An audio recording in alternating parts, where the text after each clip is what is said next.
Hello friends, आपका बहुत बहुत स्वागत करती हूँ आपके अपने channel legal help in Hindi में। दोस्तों, आज मैं त्रिपुरा हाई कोर्ट का एक बहुत ही अहम फैसला लेकर आई हूँ जो कि मेंटेनेंस केस पर है। गुजारा भत्ता के ऊपर मैंने पहले भी काफ़ी सारी वीडियो बनाई है, लेकिन ये भी एक उनमें से अहम फैसला है जिसमें कि कोर्ट ने ये बताया कि पति की सैलरी ज़्यादा होते हुए भी जब वो अपनी सैलरी को कम बताता है, यानी कि वो अपनी सैलरी को यहाँ वहाँ कटवाता है, जैसे कि बहुत ज़्यादा अमाउंट जीपीएफ में कटवा देना या फिर यहाँ वहाँ के लोन चुकाने के लिए उनका पेमेंट कर देना, उसके बाद अपनी सैलरी को कम दिखाना और कोर्ट में ये दलील देना उनके गुजारे के लिए सैलरी बहुत कम है, तो वो मेंटेनेंस यानी कि गुजारा भत्ता कहाँ से देंगे।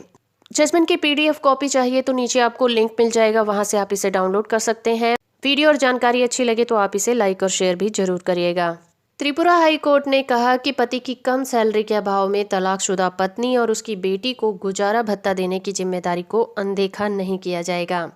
और इसी को मद्देनजर देखते हुए त्रिपुरा हाई कोर्ट ने एक पति को तलाकशुदा पत्नी और उसकी बेटी के भरण पोषण के लिए 17,000 रुपये महीने का भुगतान करने का निर्देश दिया।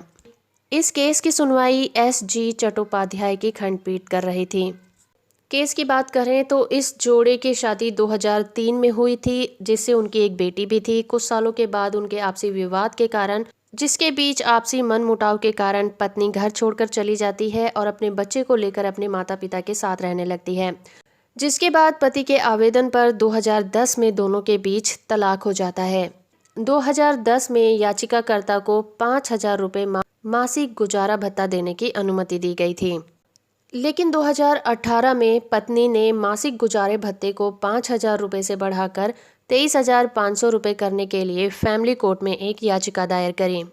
लेकिन पति ने फैमिली कोर्ट में ये दलील दिया कि उसकी तलाकशुदा पत्नी खुद एक रोजगार करती है और वो अपना रख रखाव करने के लिए सक्षम है। पति ने कोर्ट में ये दलील दिया कि याचिकाकर्ता से तलाक के बाद उसने दोबारा शादी की और वो पत्नी उस पर निर्भर रहती है। कोर्ट ने ये देखते हुए कि पति की जो वर्तमान इनकम है वो 62,400 रुपये है, लेकिन उसकी तलाकशुदा पत्नी अपनी बेटी के साथ जीवन जीने के लिए संघर्ष कर रही है और जाहिर सी बात है बेटी स्कूल भी जाती है और जो गुजारा भत्ता मिलता है वो उसके लिए पर्याप्त नहीं है। पति की जितनी इनकम है वो और अधिक गुजारा भत्ता करने में सक्षम है।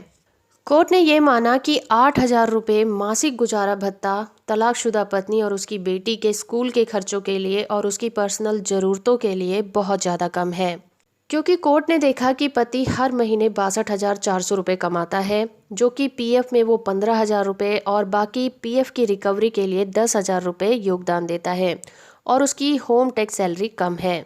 कोर्ट ने कहा कि पति अपनी जीपीएफ में योगदान को कम करके देनदारी को कम कर सकता है और अपनी होम टैक्स सैलरी को बढ़ा सकता है, जिससे उसकी तलाकशुदा पत्नी और बेटी को गुजारा भत्ता देने की जिम्मेदारी को अनदेखा नहीं किया जा सकेगा।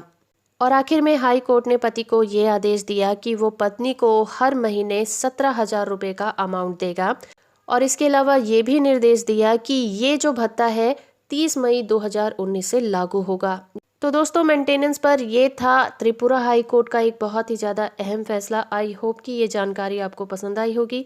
जजमेंट की पीडीएफ कॉपी के लिए लिंक आपको नीचे मिल जाएगा, वहाँ से आप इसे डाउनलोड कर सकते हैं। वीडियो अच्छा लगा है तो आप इसे लाइक और शेयर भी जरूर करिएगा।